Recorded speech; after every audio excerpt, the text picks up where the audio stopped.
Hello friends, good morning. स्वागत है एक बार फिर से आपके अपने चैनल VIC में। और मैं अमित कुमार सोनी हार्दिक हार्दिक अभिनंदन करता हूं, बहुत बहुत स्वागत करता हूं। दोस्तों, अभी तक सब्सक्राइब नहीं किया है तो जल्दी से सब्सक्राइब कर लें। DPI और आदिम जाति कल्याण विभाग सभी ने अपना शेड्यूल और काउंसलिंग प्रोसेस जारी कर दिए। केवल रोस्टर जारी किया जाना है, जो कि 1 या 2 दिन में जारी हो जाएगा माध्यमिक शिक्षक का जनजाति विभाग से। तो दोस्तों, आज की जो जानकारी है वो शिक्षक भर्ती परीक्षा वर्ग 1 यानी कि उच्च माध्यमिक शिक्षक के रिवाइज्ड शेड्यूल से है, जिसे कि आदिम जाति कल्याण विभाग ने अभी हाल ही में जारी किया है। इसमें दोस्तों कुछ नई बातें उन्होंने जोड़ी हैं, जैसे कि एक 15.5 कंडिका को विलोपित किया गया है। तो आज उसके बारे में जानेंगे कि आखिर ये कंडिका क्या है और क्यों किया है ऐसा। और उसके बाद में दोस्तों EWS के बारे में भी कुछ अपडेट है, तो उसके संबंध में भी थोड़ी जानकारी दी जाएगी। दोस्तों बनी रहिएगा VIC में और चैनल को सब्सक्राइब जरूर कर लें। दोस्तों, जैसा कि आप ये देख पा रहे हैं कि रिक्रूटमेंट एंड काउंसलिंग, ठीक है, इसका जो शेड्यूल है रिवाइज्ड हुआ है उच्च माध्यमिक शिक्षक का जनजाति विभाग के। ठीक है, इसके जो ऊपर के 2 पॉइंट हैं ये तो पहले ही कंप्लीट हो चुके हैं, फिर भी मैं आप लोगों को एक बार बता देता हूं कि अनारक्षित वर्ग में आर्थिक रूप से कमजोर श्रेणी में आने वाले आवेदकों के चिन्हांकन हेतु पंजीयन, इसकी डेट हो चुकी है कि 6 मार्च 2020 से 15 मार्च 2020 तक ये काम कंप्लीट हो चुका है वर्ग 1 के लिए।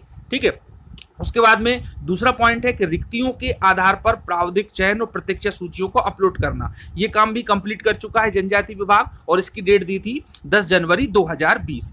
अब दोस्तों अब है कि दस्तावेजों को अपलोड करना तथा शालाओं का विकल्प चयन करना, ठीक है, प्रावधिक चयनित एवं प्रतीक्षारत अभ्यर्थियों के द्वारा। इसकी डेट है 26 मार्च 2021 से 15 अप्रैल 2021 तक ये काम कंप्लीट किया जाना है।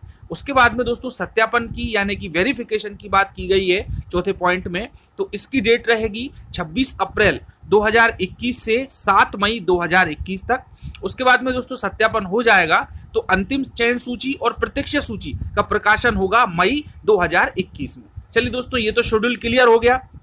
उसके बाद में अब एक महत्वपूर्ण पॉइंट निकल करके आया है कि कार्यालयीन पत्र क्रमांक 28/2/2020 द्वारा पूर्व में अपलोड की गई निर्देशिका के बिंदु क्रमांक 15.5 को विलोपित किया जाता है। इसके स्थान पर एक ही चरण में समस्त विद्यालयों के रिक्त पदों की काउंसलिंग की जाएगी, प्रतिस्थापित किया जाता है। शेष निर्देश पूर्व निर्देशिका के अनुसार ही रहेंगे। आयुक्त जनजाति कार्य। तो दोस्तों इसके लिए हम निर्देशिका के 15 नंबर के पॉइंट पर चलते हैं। जैसा कि आप देख पा रहे हैं कि भर्ती प्रक्रिया के निम्नानुसार चरण है, और इसी में दोस्तों ये देख पा रहे हैं आप कि 15.1 से लेकर के जो एंड जो भी दिया है उसमें 15.5 के पॉइंट पर जब हम आते हैं, जो आप हाइलाइट्स में आप लोगों को ये दिखाई भी दे रहा है, इसमें लिखा है कि प्रथम चरण में विभाग में के मात्र 77 विशिष्ट विद्यालयों के लिए काउंसलिंग की जा रही है। प्रथम चरण की प्रक्रिया पूर्ण होने के उपरांत शेष विद्यालयों के रिक्त पदों की काउंसलिंग द्वितीय चरण में की जाएगी, जिसका विवरण MP ऑनलाइन पोर्टल पर प्रदर्शित किया जाएगा।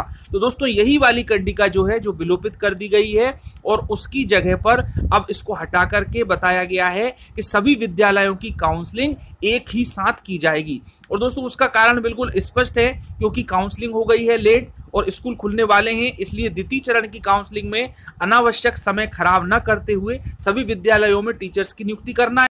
और चूंकि आगे बच्चों के साथ में विद्यार्थियों के साथ में किसी प्रकार की कोई दिक्कत ना आए, जल्द से जल्द उन्हें टीचर्स मिल जाएं, इसलिए इनको एक ही चरण में करने का फैसला जनजाति विभाग ने लिया है। तो दोस्तों उसका और कोई विशेष रीजन समझ में नहीं आता।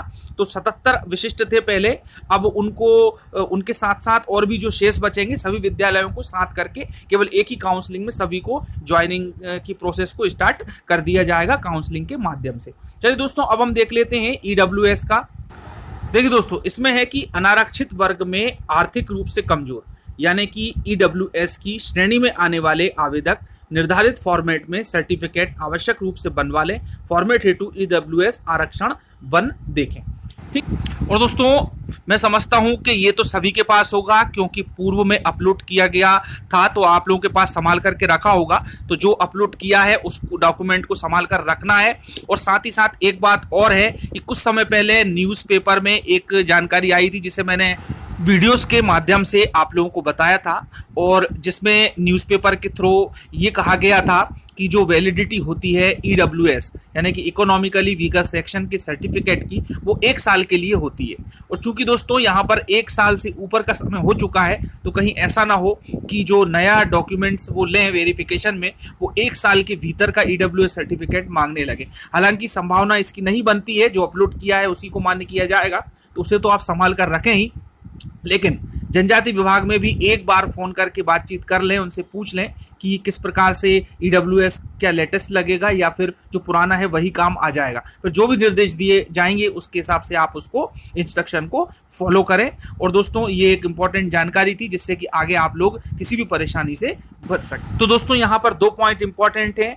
पहली तो एक बहुत ही अच्छी बात है कि जो विद्यालय थे, विशिष्ट विद्यालय जो 77 थी जिनकी संख्या, उनकी काउंसलिंग की जा रही थी, तो अब उनमें और विद्यालयों को जोड़ दिया गया है, तो अच्छी बात है। सभी विद्यालयों में एक साथ सभी व्यक्तियों की, सभी कैंडिडेट्स की नियुक्ति हो जाएगी। और उसके बाद दूसरी जो है ईडब्ल्यूएस सर्टिफिकेट, तो मैंने आप लोगों को दोनों बातें बता दी। तो दोस्तों मिलते हैं अगले वीडियो में, चैनल को सब्सक्राइब जरूर कर लें। धन्यवाद, जय हिंद।